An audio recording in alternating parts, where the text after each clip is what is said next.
January 5th, 2026, St. Clair Shores City Council meeting to order. Amy, please call the roll. Mayor Walby. Here. Councilmember Burgess. Here. Councilmember Karen. Here. Councilmember Frederick. Present. Councilmember Rusi. Here. Councilmember Vitale. Here. A quorum is present. Please. Move to excuse Dave Rebello. Support. Moved by Ms. Rusi, supported by Mr. Karen to excuse Councilman Robello. All in favor? Aye. All opposed? Please rise for the pledge. We have a guest who's going to lead us in the pledge, Mr. James Cotto, who's a Boy Scout here working on a badge. So we are glad to have him here, and so he'll take the lead. Scout sign, scout salute. I pledge allegiance to the flag of the United States of America and to the republic for which it stands, one nation, under God, indivisible, with liberty and justice for all. James, thank you. Well done. Looks like you have a nice young man there, Liz Cotto. Oh, there. That's Liz's son. So Happy New Year to everyone. I wanted to wish you that, a Happy New Year, 2026. I wanted to thank Mayor Pro Tem Frederick for filling in for me at the last meeting. I know it was a Christmas meeting. I wasn't able to attend. I did have a family issue, which was my son was getting engaged, so we attended that. So again, thank you to Mr. Frederick and to the rest of the council for excusing me. And just, it's going to be a big year in St. Clair Shores. 2026 is a big year. It's our 75th anniversary. Quite a few items planned, starting out with January 17th here, Jubilee and a party, but we've got a central fire station coming here somewhere maybe at the end of January, early February. I'm not sure the date exactly yet. We've got a library coming here maybe in May that's been totally, basically that one whole area redone, so we almost have a new library there, and then we're going to have the police station right here in 11 Mile come probably around June, we'll say, maybe early July. So a lot happening here in St. Clair Shores, so it's going to be a big year for 2026. So exciting things are coming. Item 2 is proclamations, presentations. Amy, we don't have any. Item 3 is audience participation. They have a 2-minute time limit regarding anything on the agenda. Amy, do we have any? Mayor, there's none. All righty, thank you. Item 4 is a recommendation of the Compensation Commission for elected officials.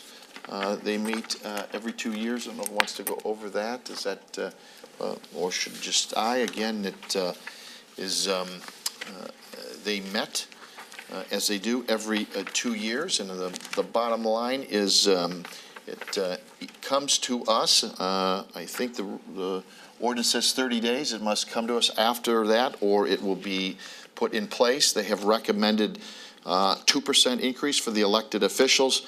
So it does become automatic unless it comes in front of us here, and then the board will make that decision. So let me just go back. I will tell you a little bit. We might as well write up here previous action.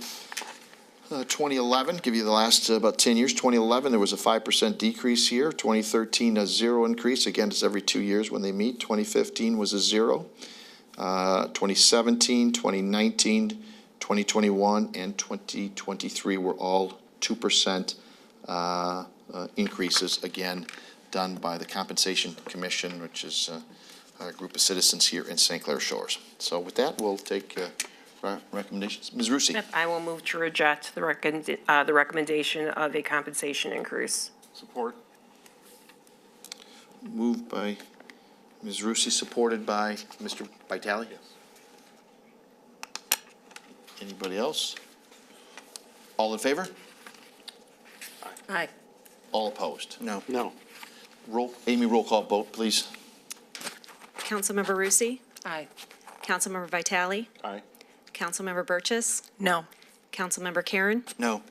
Councilmember Frederick. No. Mayor Walby. No. So with that, it just goes through, correct? Do we have to, there's no other vote? No, it just goes through. Correct. Any other comments?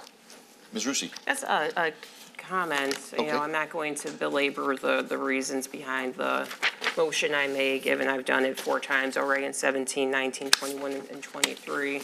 that the recommendation be rejected. That said, I have a related question, I guess, is, this is always for elected officials. How do appointed officials like our boards and commissions get compensated? How do those raises happen? Because it's been stagnant for the boards and commissions that do receive payment for $15 for a long time. Since I've even been on council, I think it's always been 15.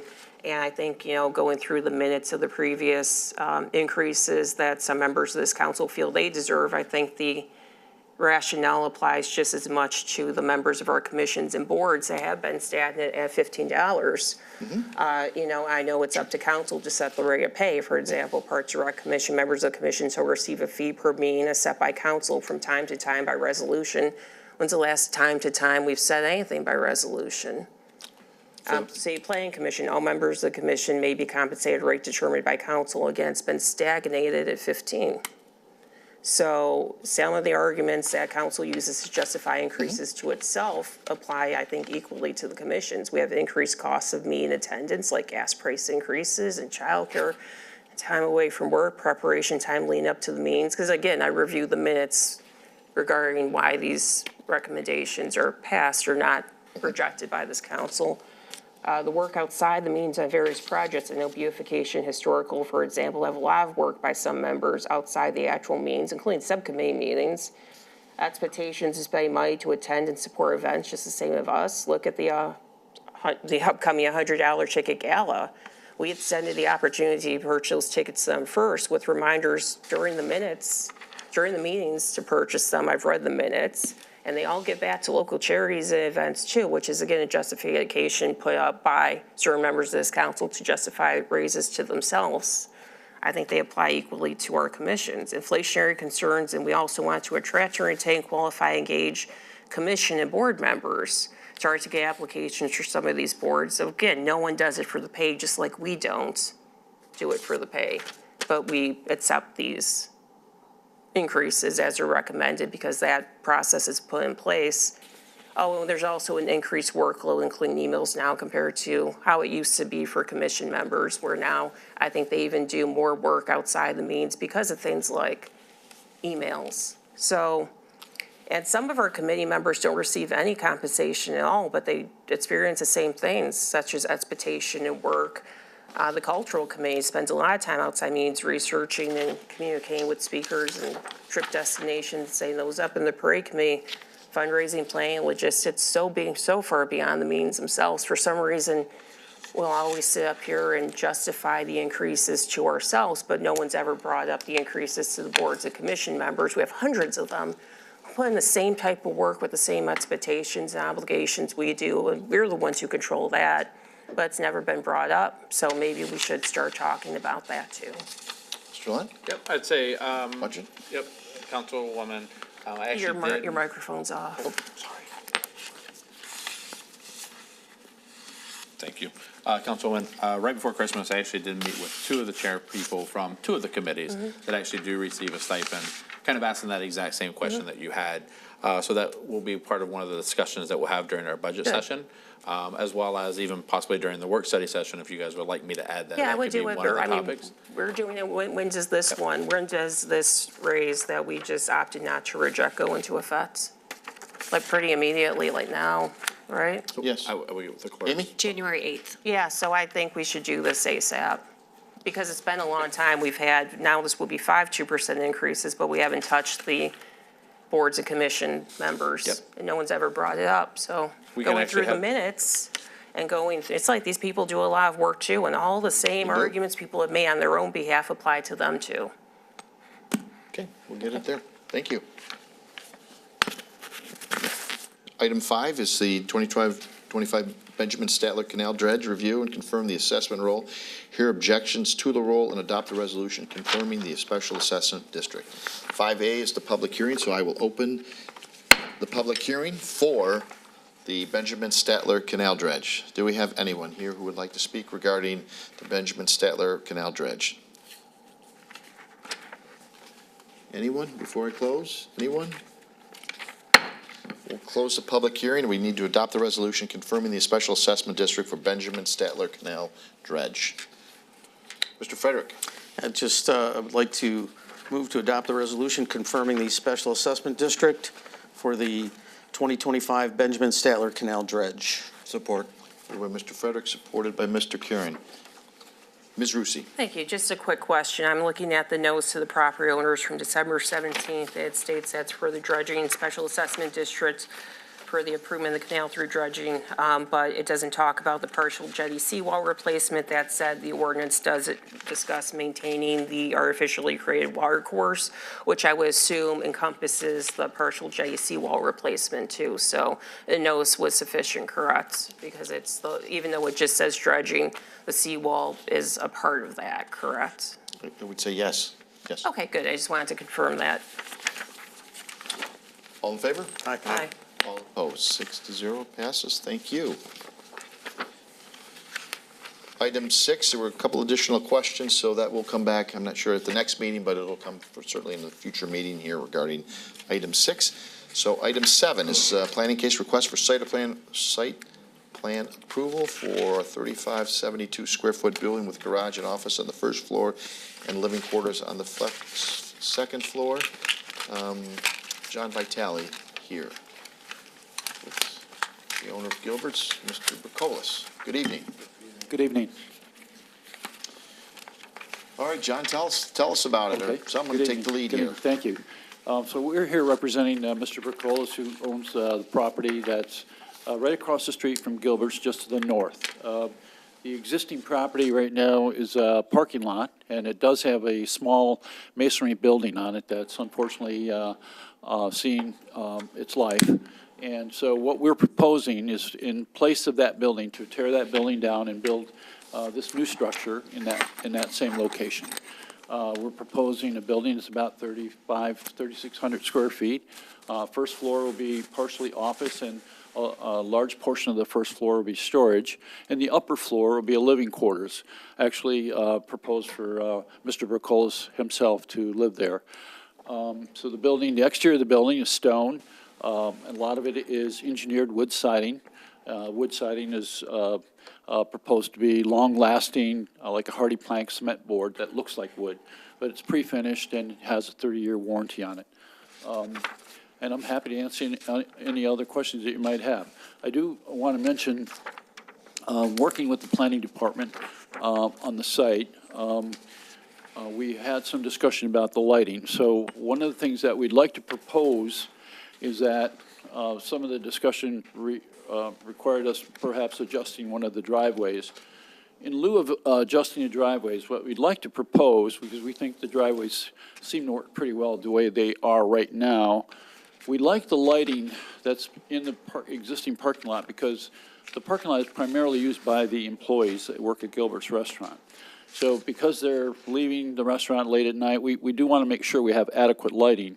At the same time, we want to respect the idea of the nautical lights. So what we're proposing, and we've talked this over with the planner, Ms. Cotto, that maybe we put 2 nautical lights sort of on the Harper side and leave the, maybe at least 2 of the existing lighting on the rear part of the parking lot that goes down the street. And that'll maybe satisfy both. That'll give us the nautical light feeling up closer to the frontage of the property, and still give us adequate lighting on the balance of the parking lot.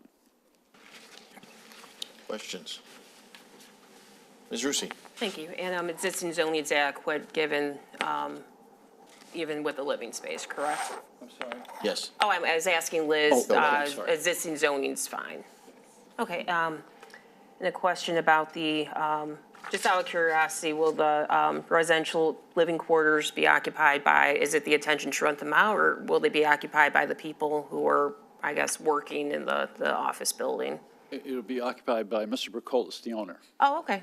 I was just curious what the plan was. The first floor, the 700. Lou, let me grab the mic, thank you. The first floor, the 700 square foot of frontage, I've got quite a few people that are looking to rent it, mostly small daytime office space kind of thing, to offset some of the cost of the taxes and whatnot, and of the properties. So, yeah, I'll be living upstairs, keeping an eye on Gilbert, keeping an eye on my kids. They're busy around St. Clair Shores right now, so spend a Okay. lot of time up there. Very good. Well, the building looks wonderful. Thank you. Mr. Vitale. Mr. Vitale, You could The make the only- disclaimer again if you like, but. One comment I would make that did cause me a little consternation when we got the plans was that you did have called out on here as building materials, wood siding. And I thought to myself, we don't allow wood siding in the overlay district. Now, you have clarified that that's going to be like the hardy board type cementous product. I would just ask, please, that in the future, call that out more clearly. Absolutely. In the drawings and for staff and planning, the same thing, because I know there was a lot of trust of your firm because you do so much work here in the city, but not every plan submitted comes from Stuckey Vitale. So I want to make sure that we don't end up with someone saying, well, it looks like wood, but it's really vinyl siding or something like that. I appreciate Just that. going forward. And for Mr. Bacolas, do you intend to purchase a red 55 Thunderbird so that you can park that in your living room like Dan Tana? Looking right now at a 1948 Dodge side truck. So I could put Gilbert's Lodge on the side so I could use it during the Memorial Day Parade here in St. Clair Shores. Oh, well, that would be Great. awesome. You can Yeah. put it next to my 51 Imperial. Yeah. But Dave I've will got love to it. say, when I read your plan for this, first of all, I'm glad to see the old building go. This looks great. Looks like an extension of Gilbert's. And I read the living quarters and I was like, man, that's cool. So, You know, I never liked the shed out back. You know, we had the building, it was supposed to be torn down years ago, you know, and then the shed would just stay there by itself and use the building for parking. But then I kept looking around and I go, you know, a new structure, getting rid of the shed, putting the trailers and all the other things that we have laying around the parking lot, putting them inside, covered, would make more sense and look better for Gilbert's. Looks better for me when I go away and my kids can use it and rent it and, you know, utilize it. So, well, your footprint for Gilbert's going to look that much bigger now because it's going to look like a continuation of the building. So I think it's great, and I hope you enjoy it. thank you. Mr. Karen. Thank you. Yeah, actually, Mr. Ricolas, when we gave you a beautification award, I think it was 2015, we were talking about the brown building, and you were talking about eventually you're going to tear it down and because you need the parking and that, but do like the concept and that it does fit the lodge feel that you got with Gilbert's over there. To the lighting, I think if you had the nautical light in the back, is that hard to directionally control? Because like if you have that back, you don't want the light to go into the neighbor's yard and that, right? So is that another benefit to the compromise you're proposing? You know, any lighting that we have. John, grab that mic, just, I'm sorry. thank you. We would properly shield any lighting that would be directed to the residential area. So we would propose, if there's not shielding, that we could add shielding to the lights so that we don't Okay. get any spillover on the residential side, if that's what you're asking. Yeah. Yeah. Yeah, right now, the LED lighting that's back there, it does not go into my neighbors at all. Right. And the two new ones will be up by the sidewalk up in front of the building, and it'll look good right down on Harper, so they shouldn't go near any homes. All right, great. And you know, that's one thing, you work very well with your neighbors in that area, so, and they greatly appreciate that you take their concerns into They account. steal my tools all the time. No, that was a joke. All right, thank you. Mr. Frederick? Thanks, Mayor. So, yeah, that has never looked better than with this drawing. I can tell you for sure, that used to be a used car lot. And, you know, you've done everything you can to make it not look like a used car lot, and I give you credit for that, but this is really gonna take it to the next step.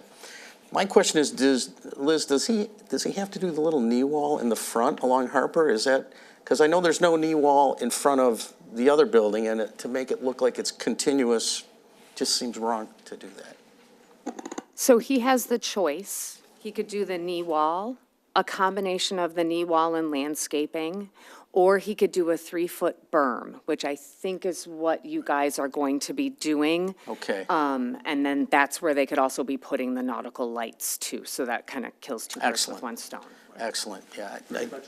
Pretty much what you see in front of that building where that, like, well, it'd be higher bushes, but we'll continue that all the way down the front along the sidewalk. Perfect. So it'll be a berm there, and then the lights will be in between the berm, so it should look really nice. Got to keep the lodge look going. Oh, Come yeah. on.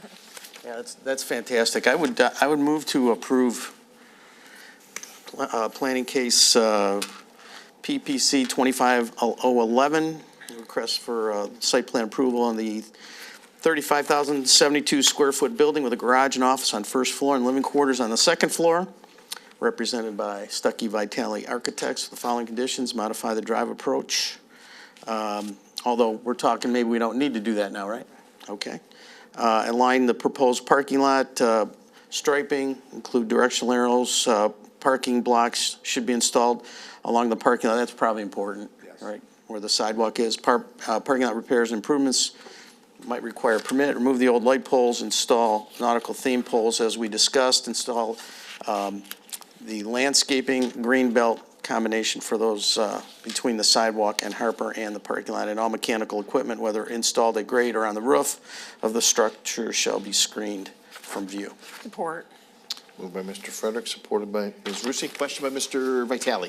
I was just going to build on something Councilman Frederick, he mentioned the landscaping. I got to say, one of the things I love about the building is the pines, the white pines. So if you can find a way to make those work, that would really look great. Just my thoughts. There are 2 trees in front right now, and the one tree is overhanging quite a bit onto the building now, and I have to trim that quite a bit. And we're thinking about it, I was thinking about it at one time, but I don't know how that would look down the green belt, because all the trees down on Harper are basically all the same. They were planted back when, I in didn't. 1991. I didn't mean on the easement side of it. I meant on the proposed, between the sidewalk and the parking lot. Okay. Yeah, we can look at that. All in favor? Aye. All opposed? 6-0. Thank you. When do you start? Spring? Yeah. Good. We'll take the building down next month. Sounds good. Louis, thank you.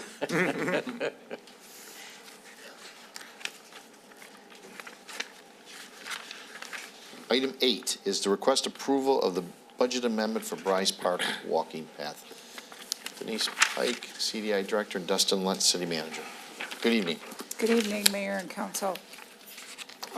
If you recall, and I'm sure you do because we had many discussions about Bryce Park, in '22, we had a project that was to repave the Bryce Park walking path.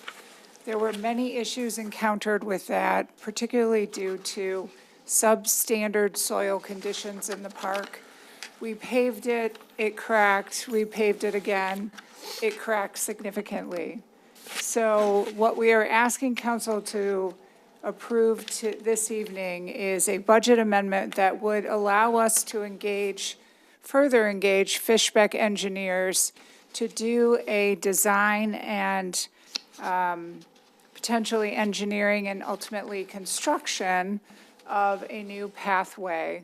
What is being proposed, we engaged Fishbeck to utilize a geotechnical consultant to do soil borings in the park. What they found is that it really needed to have some sort of geotextile grid on the pathway to hold it. The soil conditions, many of you are much more aware with Bryce Park and the way it was constructed than I am, but the soil conditions don't warrant upholding the pathway the way it was done. And you can see how it's cracked over just the last 3 years. So what we are proposing is a mix of a concrete and asphalt path. The inner ring would become concrete, and these are based on Fishbeck's recommendations, which were based on the soil borings. And then the new path, which is really the extent of the old path, but we would redo it with asphalt on what is the walking surface. So it would still remain, it feels like a path, a trail almost, but the inner ring where there is more traffic utilization, there's a cell tower in there, that would all become concrete. So what Fishbeck has proposed is the total design, construction, and oversight would be, their engineering fees would be $212,851. We've already paid $11,500 of that for the geotech. And then the construction would bring us to a total of $989,011. So that is what we are asking council and Mr. Lent. Yep. And then to kind of piggyback off that, as council is aware, this was tentatively scheduled to be on our last meeting in December. We did pull that from the agenda, and the reason for that is the proposed budget that we're looking to use is Act 51 non-motorized pathway. However, there has been a amendment that was done to the non-motorized pathway in April of 2024. Now, this amendment is just a guideline, but during that guideline, it does state in there, they really prefer these pathways to be a transportation alternative to be able to get from one location to another. So what you'll see in today's packet as well is kind of a modification from the original design that Fishback was tentatively looking at. And it is the possibility of adding a pathway from Pallister. There's a dead-end kind of street that goes into the park there. This would give access to that neighborhood, access to that park, so that young children, all that kind of stuff, wouldn't have to walk all the way down to Harper, down Harper, then back into the parking lot area. So in order to look at the guidelines, we asked Fishpeck to modify their proposal a little bit to add what that would cost when we do bid that out, what it would cost. So this is very similar to what the pickleball project that we just did was. If council remembers, we kind of said, hey, we got this grant for the pickleball courts, we're looking to do it. But at the same time of doing the engineer, we looked at and we bid out multiple alternatives. Was that going to be 3 pickleball courts and 1 tennis ball court? Was that 2 tennis courts and 2 pickleball? So we're giving ourselves the option and being able to make sure that the guidelines are hit and how the guidelines were kind of written. Like I said, I was part of the meeting myself. Denise did meet with the Act 51 liaison for Michigan. And the mayor was there as well. And, you know, kind of went over this entire proposal with him. And they felt very satisfied with kind of what we were working with. So this is just the budget amendment. Yes. We're basically going to have an A or B that's going to come back to us once it's all bid Absolutely. out. We'll have the final numbers and then Right. discussion there again. So this is the amendment to get the process going, and we know we have to fix it. It's which way do we go, A or B? And I just want to emphasize that it would be an option. We're looking at options Correct. right now. But Yep. yes, it is a budget amendment to get the process started. Yep. Mr. Karen? Thank you. Yeah, thanks, Denise, for going through all that. And just kind of to emphasize how this path is going to be different, because the last time we pulled up the asphalt, we put asphalt down basically on ground that was hardened by an additive. That was Right. it. Concrete. All the other paths, like at the golf course, we have a crushed concrete limestone underlayment that helps take that stress away from the asphalt, as well as the geotech material that'll be worked in there as well. One of the big reasons is that we found out from the soil borings that they done is that middle area, another reason also to do concrete in the middle, is there's a very high water table in the middle of the park for whatever reason. You know, like you get 2-3 feet down, you're gonna hit water. And it's just in that middle area. And that also makes the ground very unstable, and why, you know, I think we had one truck go over it in April and the path just collapsed on one side. Right. And that, so, and even since the photos of the cracking, I took those back in November, I think. And one of the areas where it showed where it was uneven, went out there 2 weeks ago. And the other part of that path in that same area, it's also in it, like the whole middle part of the path rised up, or the sides dropped down, one or the other. But that's how fast it's deteriorating in terms of this design. So,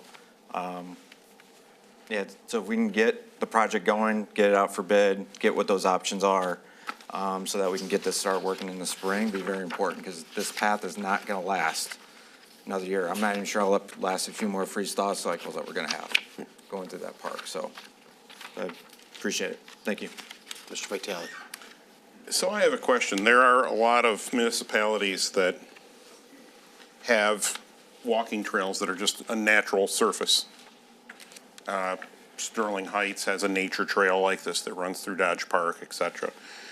Primarily, the reason that I'm always hearing a lot about the need to repave, and it's kind of presented here in the packet, is a liability issue of someone twisting an ankle or injuring themselves or something like that.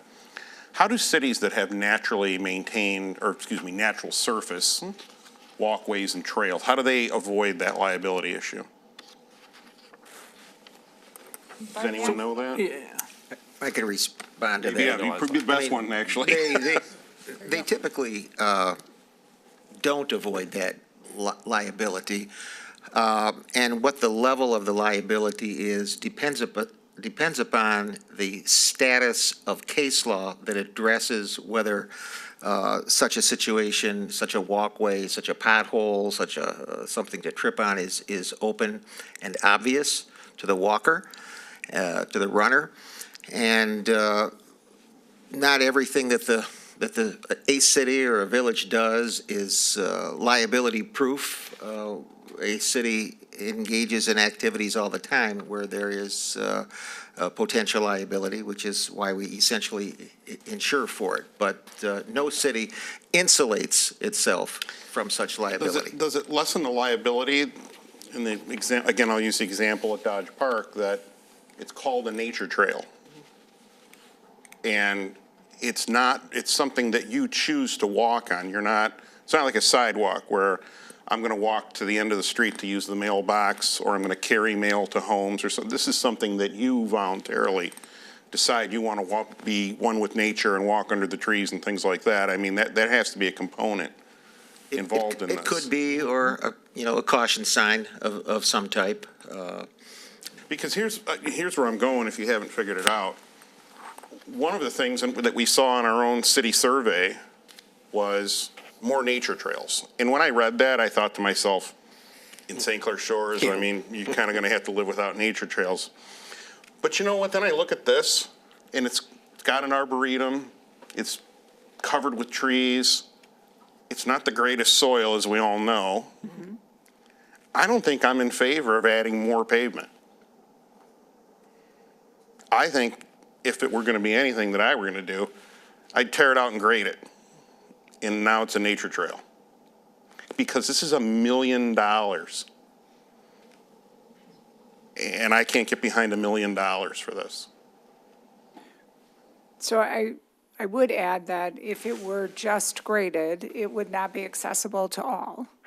The pathway is an accessible surface, right?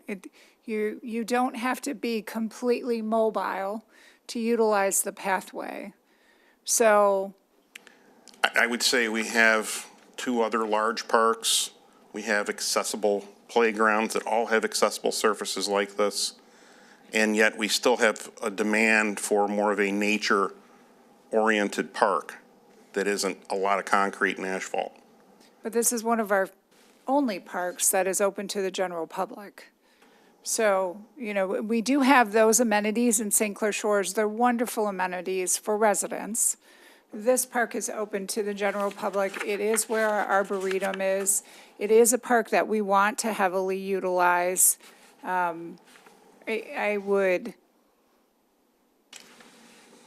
think that making it accessible to everyone is something that I would can be. I can appreciate that concern. Sure. But, to me, it sounds a little bit like, I go to a hospital, there are a lot of handicap parking spaces. I go to a gym, there are the same number of handicap parking spaces by an ordinance. Mm-hmm. And yet I rarely see a lot of handicap people using the gym, not that they shouldn't. But I have to say, logically, every park, I don't think has to be wheelchair accessible. And I think there's room in the city for people that, because I'll tell you what, I used to a reason that I liked Blossom Heath was it was kind of a quieter park than Veterans Park. It was kind of, Veterans was kind of the party park where a lot of festivals and events and concerts and things like that were held. Mm-hmm. Blossom Heath was a little bit more back to nature-y, let's call it that way. Well, that ship has sailed, mm-hmm. and it's fine because people enjoy it. But I'm not convinced that every park has to get remade into a lot of concrete and asphalt, and I've always been against that. Even when we've voted on Veterans Park and adding more pavilions and things like that, pretty soon the reason you go to a park is grass and trees, and there's not a lot of that left anymore. So I don't think I'm ever going to be convinced to be in favor of this, and the fact that it's $1 million also weighs heavily on that. $1 million to be spent on land that we already know isn't very good. That's another factor. I can't be sure we're not going to be back here 5 years from now having to redo some of this again, because if this is kind of a lot of spoils and things like that from the freeway, well, we know it's not very good. So. Mr. Lent? Yep, just so council is aware, if we were to do a mulch pathway, that would not be eligible for any Act 51 or MDOT money. MDOT money would only be able to be utilized for, and they have strict restrictions of even how wide it would have to be. So even when we met with our MDOT rep, there would be a little bit of work, which I failed to mention the first time, from the parking lot to the street, because currently that is only a 6 foot wide sidewalk, so it would have to become 8 foot wide. So that was actually part of this anyway. But none of this funding would be eligible. It would all have to come out of the general fund, recreation fund, if we were to do a non-motorized pathway, being either asphalt or concrete. And then, as well as, I will also say, we do have a lot of features here with 2 baseball diamonds and a soccer field. These paths are utilized even now with them being cracked, with a lot of walkers, strollers, kids walking, families walking, that kind of stuff, that it is hard to take a stroller if you're going on any true nature walk, where this is a very popular park already with just the 2 baseball diamonds and the dog park. Is it possible that we can get an A and B pricing on this, that we would keep I can see some justification for the inner ring, but I have to think the bulk of this is probably going to be the outer ring, which is much larger. So can we get A and B pricing? It won't hurt. We could just do an extra bid amendment just to have it there. For different surfaces? Yeah. Well, Sure, for the I would outer like to, ring? I wouldn't suggest mulch, but, some kind of baseball, diamond, dirt, whatever they throw down on the nature trails out at Dodge Park, however they maintain that. Maybe talk to someone from Okay. Sterling Heights Parks and Rec. Yeah, so I'll reach out to Sterling Heights. One other thing I want to add, and I'm sure you already thought of this, but there will be ongoing yearly maintenance costs that grading. associated grading.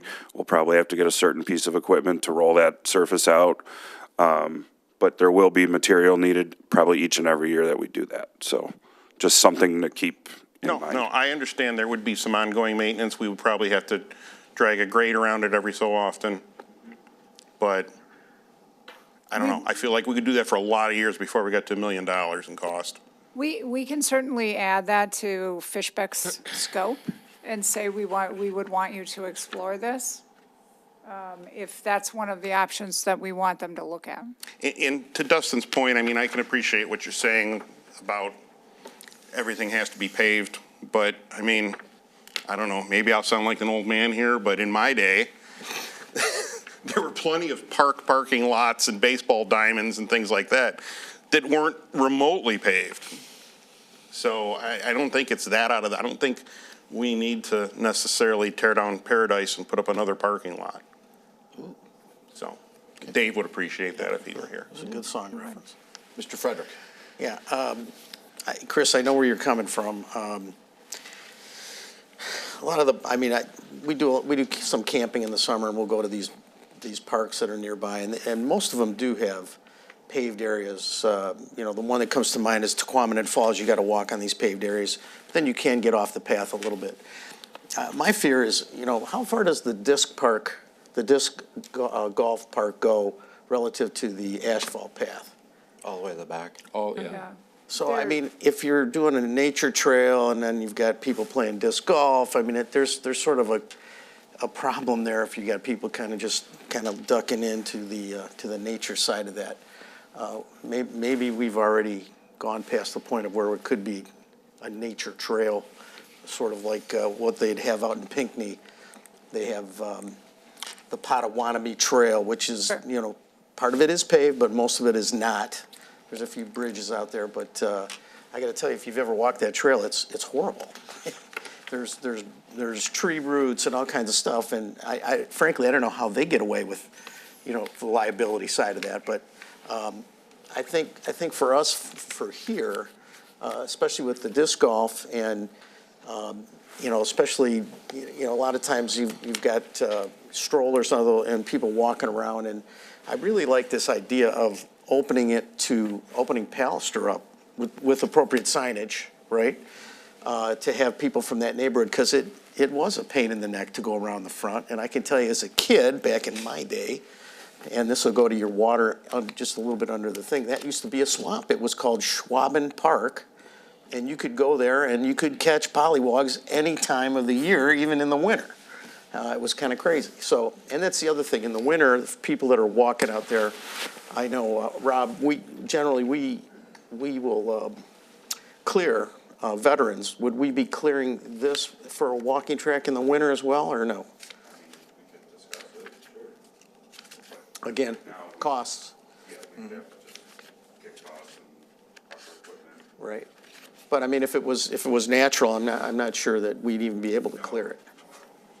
So I mean, I guess I'm leaving that option open by going with the asphalt. My biggest concern is this going to fix the problem that we have? Because, to Chris's point, it's $1 million, and we've already spent, quite a bit trying to get this park in order. And I think when we, again, this is the budget amendment, so when it comes back to us, I'm presuming Fishbecken's gonna come here. Yes. As part of the presentation, I think, instead of asking Denise those questions, that should Right. be in front of Fishback, Right. which is, I think, again, that's why it's coming back. One of a number of reasons why, there's gonna be options, but also we'll have the engineering firm in front of us here too. Correct. So you need a motion to get this budget amendment through. And bid it. And then we bid it and start Right. it. And then it comes back to us. Exactly. And we get our options back then. Yes. All right. I'd move to approve the budget amendment. Moved by Mr. Frederick, Support, supported by Mr. Karen. $989.11. Yep. For Bryce Park walking path. Yes, this is just the budget amendment, and this is to start, get it out to bid and then come back to us. Ms. Rusi. Okay, thank you. I want to thank administration for their work to help us ensure Act 51 Section 10K eligibility. I think that's really important, given we're looking at utilizing $1 million out of a restricted fund, that we made sure we do this in a way that we are eligible to utilize this. I think it's good that we had the meeting with MDOT. I think it's good that I found the guidelines and sent them to you, Dustin, prior to that other meeting. I mean, anytime we talk about restricted funds, be it ARPA or drug forfeiture or SAFER grant, I mean, we've had the handbook basically read to us up here from some council people, including myself. So I think, when we start talking about restricted funds, we have to really make sure we are utilizing them in a way that we are allowed to, given it's not just free-for-all money. So I appreciate the work being put in to ensure our eligibility for this. I guess, I would advise council to read the guidelines. It's not that long of a document, but it's pretty interesting. It really emphasizes, again, like Dustin said, these need to be transportation projects versus recreation projects, and discusses what the difference is. Transportation, reasonable access to services and destinations that will otherwise only be accessible by a motor vehicle, and the non-permissible recreational projects include linear or loop trails or pathways in parks or projects solely within a park. Kind of sounds like this without the connections. Or a parcel that provides access to a facility such as a sidewalk or pathway, including fitness walks, or access to activity sites within a park, which again describes this project, I think, to the current trail to a T. So, I'm fine with the solution MDOT came with, which is to make this have connections to existing roads, which would then open up this availability of this funding. I guess the question I would have is, why would we only be putting these out as bid alternatives instead of bidding this out as that being the, with the one, the connection, both connections, or the other connection? Why would this be pursued as bid alternatives, given to me it's pretty clear that for us to be able to use this money where we would be allocating tonight, we would need at least one of those connections? Well, I did talk to MDOT. I was part of the conversation, and it is only a guideline. It's not, it's only a guideline, and it was clearly made that it was only a guideline, and I'd like to see it bid out a number And less. I'm fine doing the allocation, but when this comes back, I would not be in favor of the proposal that just does the trail without the connections. I think, yes, it's a guideline. They put this out here for a reason, though, back in April 2024. And when you sat down with them, I know you couldn't get commitments in writing from, the person from the department, which I totally understand, but I think it's pretty clear what the idea of this money is for. And if we can make it where it's not questionable by adding a connection or two, I think that makes a lot of sense to pursue that. So I'm fine with this allocation to get this project bid out. But again, my approval to the actual contract depends upon what it comes back with and what this body then recommends. Understood. Thank you. Thank you. Mr. Karen? Thank you. Yeah, it actually to, the idea of the nature slag path. So we actually did the yellow section that's up there right now. Prior to this last project, that was slag. And it was a maintenance nightmare. Like, it was never flat. For all the times I was at the dog park right next to it and that. And it's just the way the topography is, as soon as rain comes in, it's gonna wash a lot of that away. And, because we actually did talk about that as an alternative, for the outer ring to be nature, but, thought best to have the asphalt path instead of doing all concrete all around, to do asphalt, so it's still park-like going towards the back. Was the kind of the discussion we're having with Fishbeck as we're coming up with these solutions. And to the point of, is this going to work?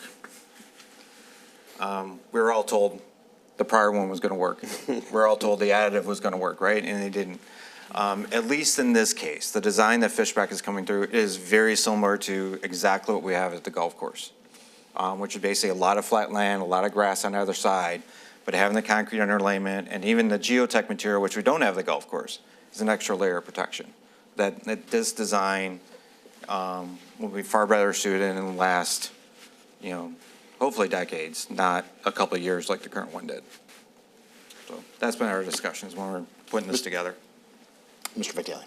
I'll make one last quick Sure. point. I think this is going to it's going to pass to put it out for bid. I'll vote no, it'll be symbolic, but I will be interested in seeing, what we get back in terms of estimates, and I hope there'll be some other alternatives. I think there are even some types of, for lack of a better term, like a plastic grading that goes into soil to help hold turf together and things like that, cut down on some of the maintenance. Maybe that could be an option. Someone from Fishbeck could research that.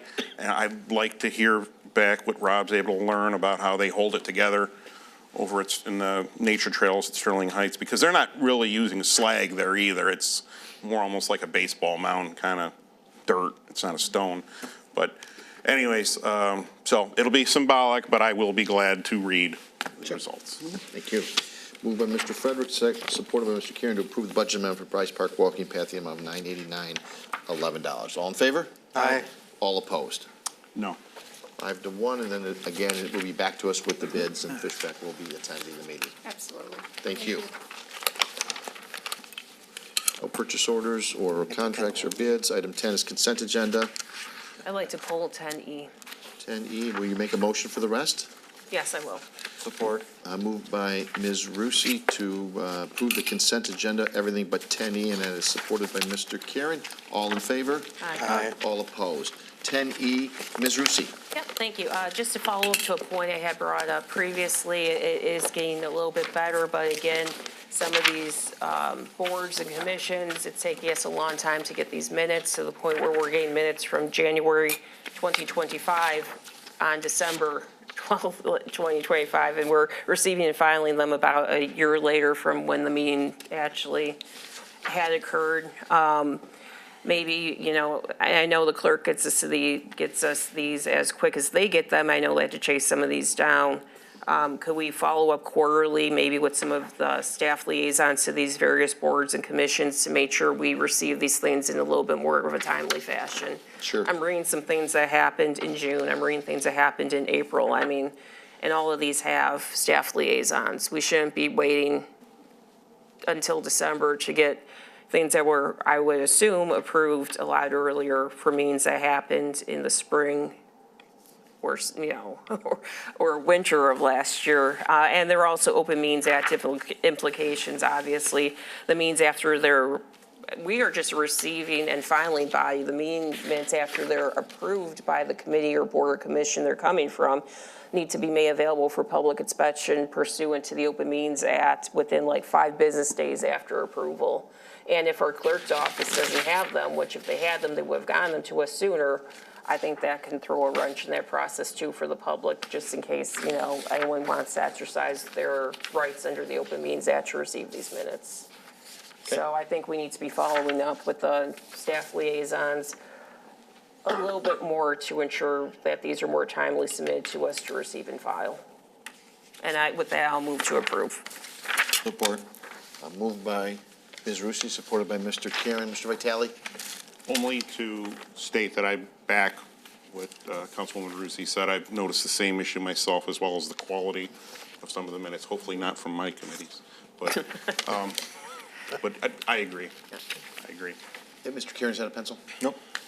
All in favor? Aye. All opposed? Thank you. Item 11 is updates and follow-ups from prior council meetings. Mr. Lent. Ms. Rusi requested that staff explore preparing a separate DDA report within the audit to ensure compliance. I think that was actually just a question of why doesn't the DDA have it? Yeah, the question actually Yep. arose because we do it for TIF. I was wondering why we weren't doing it for the DDA. It wasn't requesting that staff explore preparing a separate DDA report. It's more why are we requiring it for TIFA but not DDA? So typically, a DDA does not require a separate audit because it is, 1, a municipality control component unit, and 2, it has no independent audit mandate under state law, and 3, does not usually carry standalone debt. So that's the biggest key difference. If our TIFA didn't carry standalone debt, it would also be able to be inside our city audit. Oh. But because the TIFA does carry debt, it has to be done outside. Okay, great. Thank you. Yep. Mr. Karen noted that on page 3 of the management memo, historical averages of millages and the Headley rollback were listed, while increases for some new millages were referenced. The actual increase amounts were not specified. The millage information was added to the revised transmittal letter that will be included in the final report. Mr. Karen requested that the accomplishments listed in the budget be reviewed and edited for consistency. I think part of that as well was like, what was the rationale for even having them in there? So we did check with the audit and the procedure on any transmitter letter, and actually that was information that we were just providing that is actually not even required as part of the transmittal, and that is in our current budget process, so we also removed that as well. Mr. Karen noted that the audit on page number 324, the reference to the SEMD, the Clean Water Initiative, and questioned whether it is accurate, noting it was previously referred to as the Lake St. Clair Clean Water Initiative. The reference to the SMSD Clean Water Initiative is changed now to the Lake St. Clair Clean Water Initiative in the final comprehensive financial report. Mr. Karen noted that the bond appropriation appeared to be overstated at the $2.616 million, while the actual bond payment was $1.4 million. The amount that was transferred from the Lake St. Clair Clean Water Initiative Debt Service Fund to the Sanitary Sewer Fund was to cover the debt, but there was an additional transfer that was made in the amount of $1.022 million. This was for the grant match to the pre-hazard mitigation that was approved on council on 12/2 of 2024.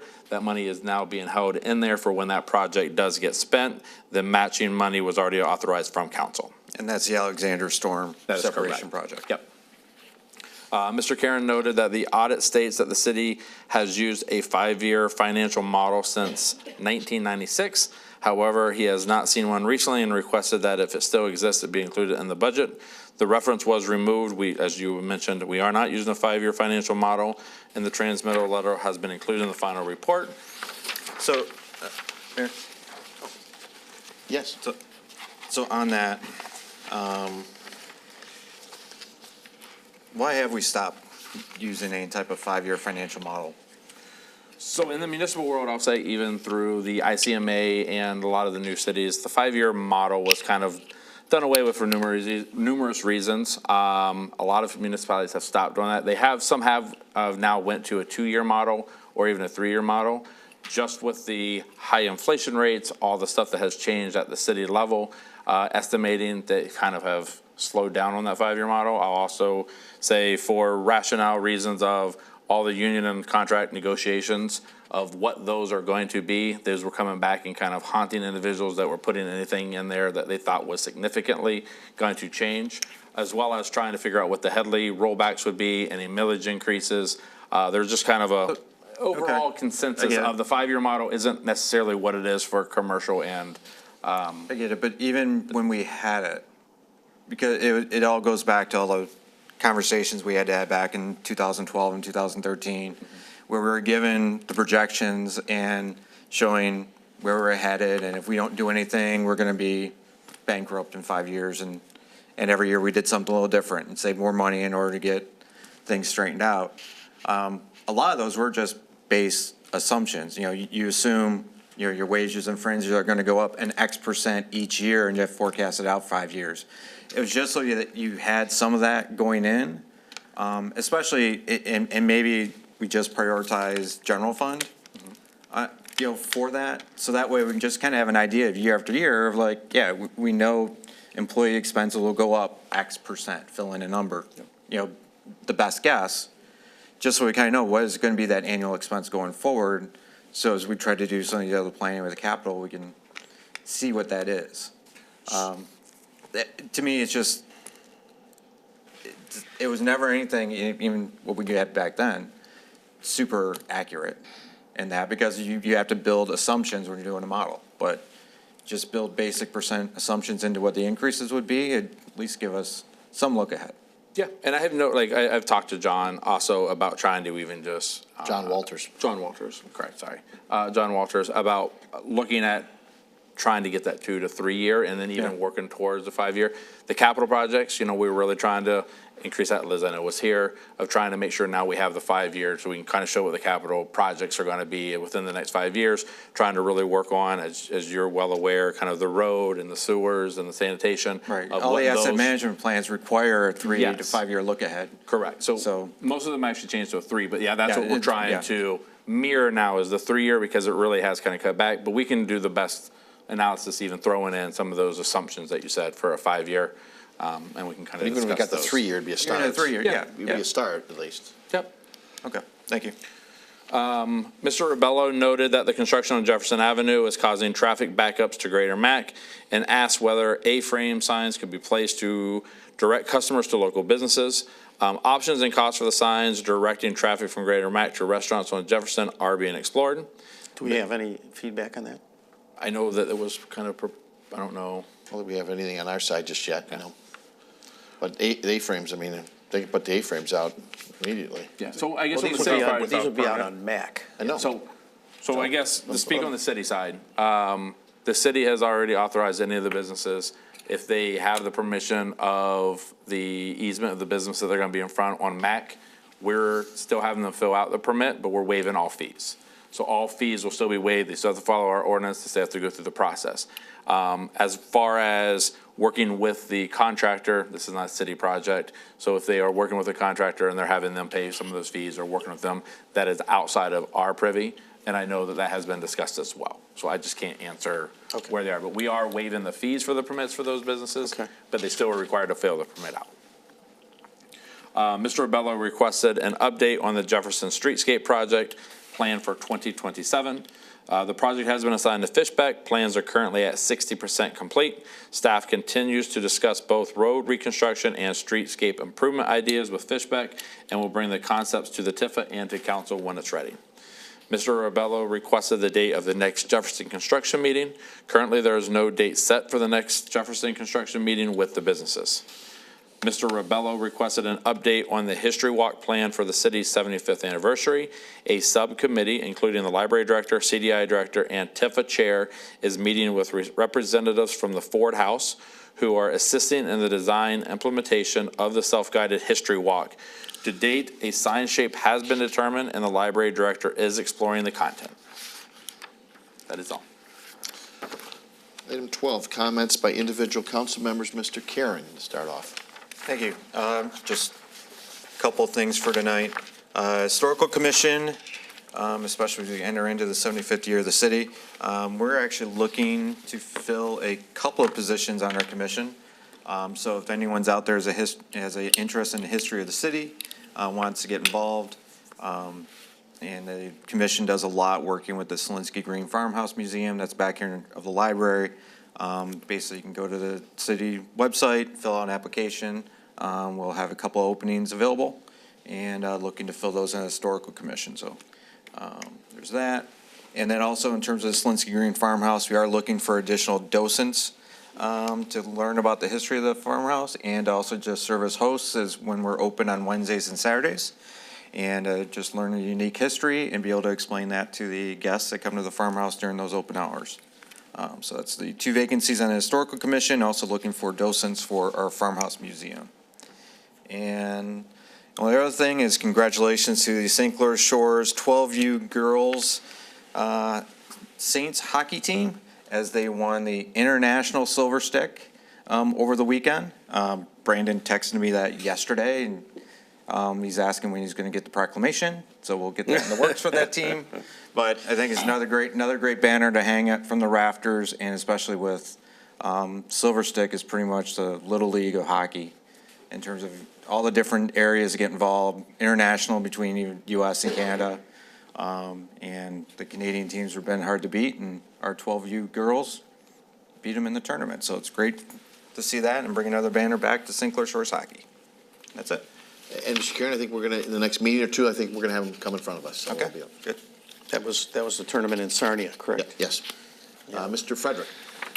Thanks, Mayor. Yeah, just to confirm, that was the U13 12U B champions, women's international silver sticks. So that's a huge accomplishment. Also, talking on the accomplishments of some of our local folks. First off, Lakeview had a grand turnaround in their football season. They were announced as Team of the Year in St. Clair Shores, and one of their players, Vincenzo Pizzo, earned Lineman of the Year. So he had never played competitive football until he was in 9th grade at St. Clair Shores Lakeview. So that's a big accomplishment for them too. We should probably look into doing possibly a proclamation for Lakeview and possibly for Vincenzo as well. And I remember I pointed out before, he's the first Lakeview football player to sign a D1 scholarship for the University of Toledo. So I think we should be nice to him. So when he comes back here, we should be nice to him when he comes back here. We'll get him in the parade or whatever we need to do. So. And then just very short on the library, adults can still register for their bookmark Kids to Go. Kits may be picked up via curbside at the library Monday, January 12th to Friday, January 16th. Each bag will contain 2 bookmark kits. One is a bookmark to color and another an acrylic bookmark with custom vinyl. The library curbside services are back open, and the library wanted to make sure that everybody had a great New Year's holiday, and I'll just say Happy New Year to everybody. I look forward to a solid year up here and a lot to do and a lot to celebrate. Thank you. Thank you. Mr. Vitale. I think I'll just make a couple comments that are in general kind of comments. I meet a lot of people sometimes through answering an ad on Facebook Marketplace, or maybe someone answers an ad that I have, and you meet people from other communities. And I don't usually, especially people from other communities, bother to tell them that I'm on the city council here, but they come to my house and they come through St. Clair Shores. And I have to say, some of them make a point to tell me how nice they think the city looks and that we're on the right track. I had a person who came from Grosse Pointe Woods, and she was nothing but complimentary about the way our parks look, about the events that we host in the city and things like that. And eventually I had to say, well, I am on the city council. So then we had kind of a long conversation about city government, very positive. I was here for the swearing-in ceremony for our officers. Today we swore in 2 new officers today, and one of them came from another suburban community. And I won't name it, but I will say that I said, how did we get you? And he said, well, I'm not the first guy that's left that city and come to St. Clair Shores because kind of there's a feeling that this is where it's at. So that was really good to hear too. So I don't have anything too specific tonight. I'm just going to throw that out there as New Year's. Maybe that's a year in review. But so positive words. Excellent. And the other kid that was promoted that we signed up today was from St. Clair Shores originally. Yes, A we also Lakeview grad. recruited a Detroit officer who was from Lakeview, and so that too. Awesome. Very good. Thank you. Ms. Burgess. Yeah, just a couple things. One is I had the pleasure, along with Candace and David Bello, to be on the Santa Parade. And that was the best 3 hours I ever spent. It was so fun, and I literally had bruises on my arms from hanging out the window, throwing candy, but it was awesome. And seeing Logan, too, he was just amazing. So much fun. I encourage everybody to get on that bus and have fun with us. So we were talking to our grandkids over Christmas, and Rick was talking to them about that, and they're like, we want to throw candy too. So I might be bringing a couple grandkids next year. So that was really a lot of fun. I think we go along with what you said, Chris. I think we have the best city events, and we do so much for our community, and I am proud to say that I live in St. Clair Shores. Wanted to bring up Aquafreeze is coming up, and that's January 25th from 12 to 9. And it's going to be food trucks, horse-drawn wagon rides, a beer tent, live music, putt-putt golf, hot chocolate, a fire pit, and live ice carving shows. So it's going to be, Friday night, January 23rd, and Saturday, January 24th. Oh, why do I got the wrong date on here? Sorry about that. It's okay. I just want to make sure it's right. All right. So excited about that, and that's another one of the events that's just a lot of fun, and I hope that we don't have a sub-zero temperatures, though. And another thing coming up is the Shorewood Kiwanis' Wild Game Dinner. That is February 5th, starting at 5:30. It's going to be at the Polish Century Club in Sterling Heights, and the tickets are $85, and I'm going to give out Mike Boyle's phone number, 586-531-2064. I had a great time when I went to this last year, and they literally have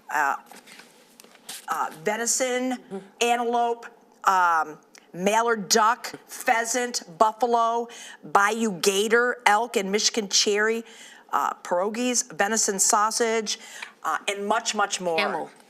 Camel. I know they had like gator, like, I don't know. I had a lot of fun trying all these things, and I'm not one that I usually stick to the same meal all the time, but I was really excited about it. It's a lot of fun. There's a lot of stuff that goes on that night, including raffles. They have gun raffles, and so it's a great night. Get a hold of Mike Boyle, Polish Century Club, February 5th, 586-531-2064. And that's all I had. It's also available on Eventbrite. Thank you. Ms. Rusi. Thank you. I'll back up two things Linda said, at least. There's probably more, but the two things I want to call out. One, Wild Game Dinner was a blast last year. I am not an adventurous eater either, but I tried a lot of things that I've never had before, including camel. It was really fun, and the preparations were just magnificent. I mean, it was not gamey at all. I mean, it was very good. I had so much fun. I'm actually taking my dad to it this year. And then the next weekend, we have Daddy-Daughter Dance. So I'm taking my dad to that, too. So I'm like, oh, my God, I'm taking him to, like, two very divergent events. One weekend, we're going to be, wearing flannel and eating wild game and, participating in a gun raffle. And the next weekend, we're going to be Daddy-Daughter dancing with the little girls at Barrister Garden. So it was a lot of fun. So definitely check it out, even if you could be a little on the apprehensive side in terms of food. They do such a good job. I enjoyed it thoroughly and had a lot of fun, even though it was something like, I wasn't sure about it, but out of the comfort zone. It was, definitely out of the comfort. That's a great way to phrase it. I'm glad I took the leap, and it all goes to help the Kiwanis with their various projects and efforts. It's all about the kids, as they say, and it certainly is. So it's for a great cause too. And secondly, the Santa Parade. Oh my God, I have not had that much fun in such a long time. we were on the, Richard was driving the University of Hamtramck bus, and we were on the bus, and literally at 3 hours, we were just hundreds of people we passed, and everyone, people who were planning on being outside with their families, people were having gatherings about it, and we would drive by and would see just these smiles on people's faces. And then even people who I think had no idea what was going on, but with all the beeping, yeah, looked out their window, opened their door, came out of the houses. I mean, they went from a look, it was amazing, a look on their face of like, what the heck's going on, to just joy. And it was such a fun thing to be a tiny little part of. Just, you know, literally we drove around the entire city like in 3 hours. We hit big streets, we hit some side streets, lots of people. And it just felt like such a good kind of old-fashioned time, and just like wishing people Merry Christmas, Merry Christmas. Yeah, it was so much fun. I am usually out of town when this happens. I mean, it's relatively a new thing, but this was the first one I was actually in town for because it was moved with the weather. And I'm so glad I had the opportunity to be a part of it, because it was amazing just seeing everyone so happy, and especially, you know, around the holidays, and being a part of helping to bring that. Thank you to our Santa, thank you to Parks and Rec, thank you to everybody who, Richard definitely, who helped put this on, because it was such a cute little event, and I know it made a lot of people really happy. So, and finally, just backtracking, agenda item 4, Compensation Commission. Every year this has been important to me to be congruent and consistent with my principles. I give the money back. That constitutes the raise. Last December I wrote, it's always to something capital C, city, general fund, in addition to all the donations and events I attend, et cetera, et cetera. But this December I wrote a check, City of St. Clair Shores earmarked to the Senior Center for kitchen supplies for $654.05, which represents the cumulative amount of the benefit of all these increases from 17, 19, 21, and 23 over the years.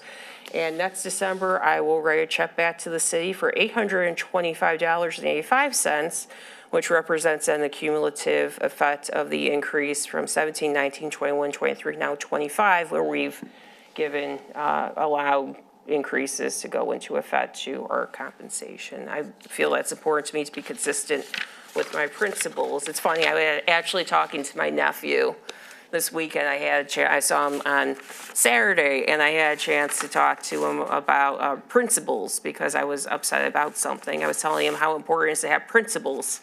And he goes, he's 5, okay? He goes, I have a principal. And he took it, and so I had to then explain to him the difference between principal PAL, like at his school, and principal PLE, such as, you know, the eternal rule that guides you in your decision-making, et cetera, et cetera. So we had a good discussion, but it was just the cutest little thing. He's like, I have a principal. It's like, yes, you do, and he's a great guy, but that's not the type of principal I'm talking about, and hopefully you have more than one of those. But anyway, so we just wanted to make that promise again to the residents, as I do every year. I'm not going to speak out against something that I then just take and enjoy. I'm not going to enjoy it. So the senior center will, or I've done the library, I've done Parks and Rec, I did some of the committees before, I've done the Pete Asia Memorial Viewfinder, I did a chunk of that. So yeah, I'll have a year to think about it. 125, I think I said, 27, 825. Very good. Thank you. Thank you. I'll just follow up on the Santa Parade when we put it together, I think 3 years ago. This is year 3, as I remember. So it's a little smaller, condensed, because I think that it makes it a little more quaint, the small, and we try to drive that through the neighborhoods. I know Mr. Spinazzola does a good job. We go through that, trying to drive it through the neighborhoods so that we have the kids out there. We had to delay it a little bit because of weather, and I think it actually turned out better to be closer to Christmas, so we actually took that away, that we will do that again. Christmas Eve. That was nice. So we will do that, I think, again next year, get a little closer to Christmas. And again, a big thank you to not just the Parks and Rec who helped do it, but the characters on there, which is we got an elf, we got a abominable snowman, we got a good Grinch, we got we got a reindeer. And they're from Parks and Rec, and they donate their time to go out and do it. So I really appreciate that. And it's just as you said, it's a fun event. And as we continue to keep doing it, we definitely are getting more and more kids out there and families, and it's great. We actually used the the trolley had a tracker, so we grabbed their tracker and we put it on there, so I think that was helpful, so excellent. Item 13 is City Manager Report. Mr. Lent? Yep, so as the holiday season is coming to an end, I know a lot of residents get real live trees. So as you're putting your tree out to the curb for the trash, they will not be taking it with the trash. They actually send a separate truck. It'll be a chipper truck, and they'll picking up the tree. So if you put your tree out there, please put it out on your trash day, because the trash truck is the one who will document that the tree is out. He then sends the report at the end of the day, and then they'll have the chipper truck will follow that week. So any of the trees that are out, just be aware that they will come, and they do pick up your tree. Just make sure you put it out on your trash day so it can be documented. It might just not be picked up that day. I did not get the window. I will put a Facebook post out stating this. That'll actually say when the window is for the trash pick or for the tree pickup. Okay. Item 14 is audience participation. There's a 5-minute time limit. Views and opinions expressed in audience participation of those of the individual citizen. Do we have anyone here who would like to speak? Yes, ma'am. Yes, ma'am. Come up there. Say your name and the city you reside in, and then they'll show you where to sign in after, ma'am. Thank you. Grab that mic and get it down so we can hear you. Thank you. Okay. Hi, my name is Sarah Hadar. I'm with Clair of Southeastern Michigan. We're located in Roseville. I was a citizen of, or I did live in St. Clair Shores for probably about 15 years. I've since moved to Fraser, but my daughter still attends St. Joan of Arc in St. Clair Shores. But thank you for the opportunity to speak this evening. Clair of Southeastern Michigan has been serving Macomb County and the surrounding areas for over 45 years. Our mission is to support individuals and families in building healthier lives through prevention, recovery, education, and community connection. We serve Macomb County and are funded by Macomb County Community Mental Health to provide a wide range of prevention services. These services focus on reducing substance use, promoting mental wellness, and strengthening protective factors for youth and families. Our programs include school-based education, parenting and family support, youth leadership, prevention coalitions, and community-based initiatives that bring residents and partners together to create lasting change.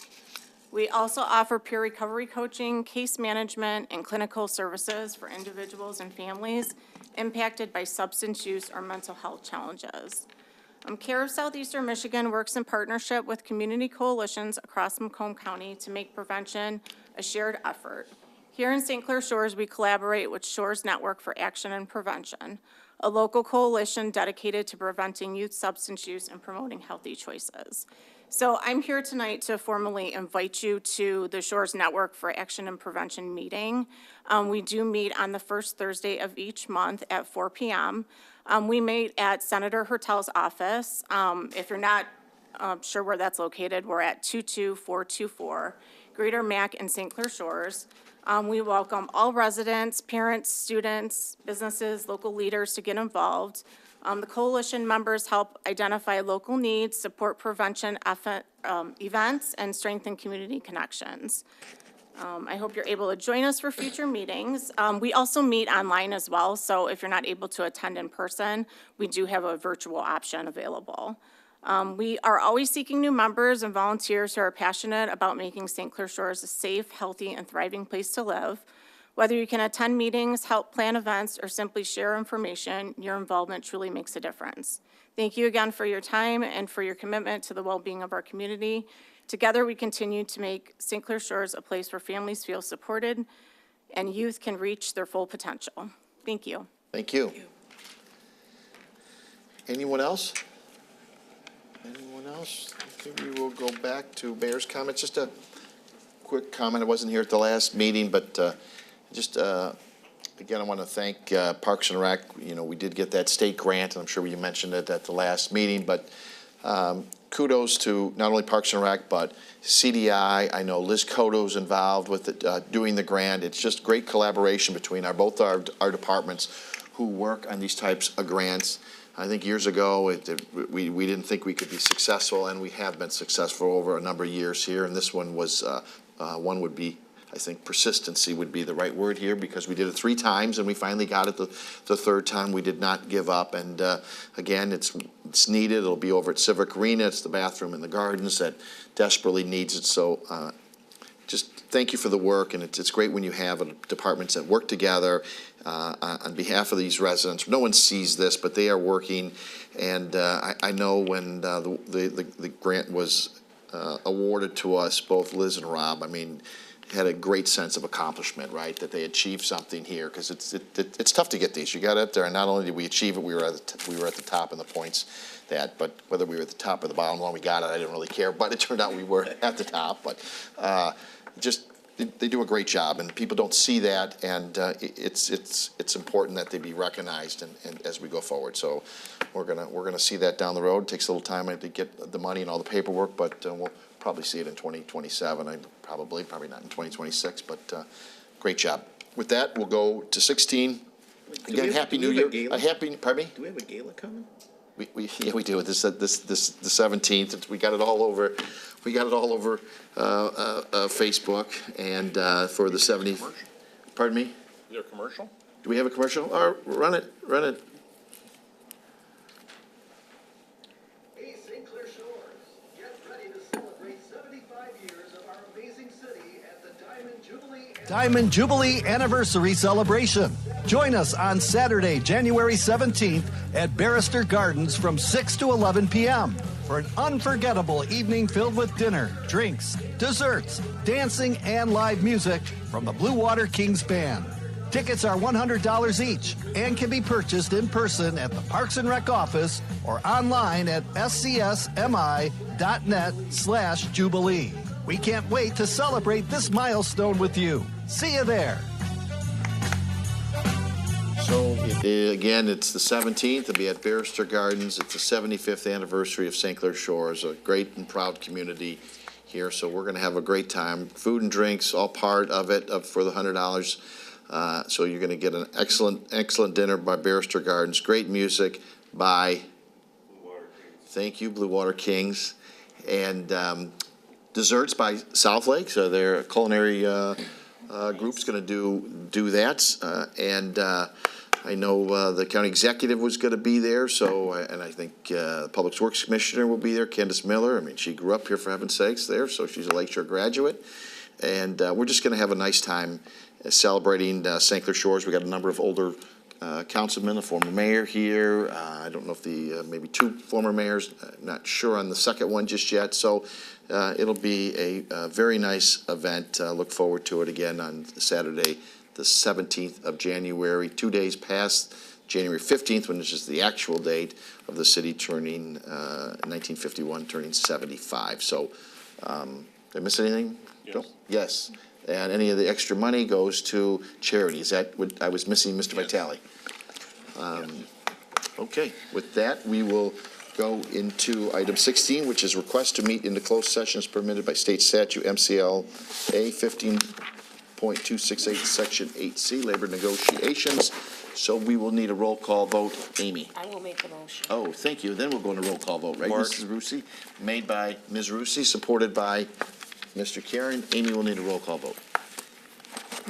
Councilmember Rusi? Aye. Councilmember Karen? Aye. Councilmember Burgess? Aye. Councilmember Frederick? Aye. Councilmember Vitale? Aye. Mayor Walby? Aye. Good night.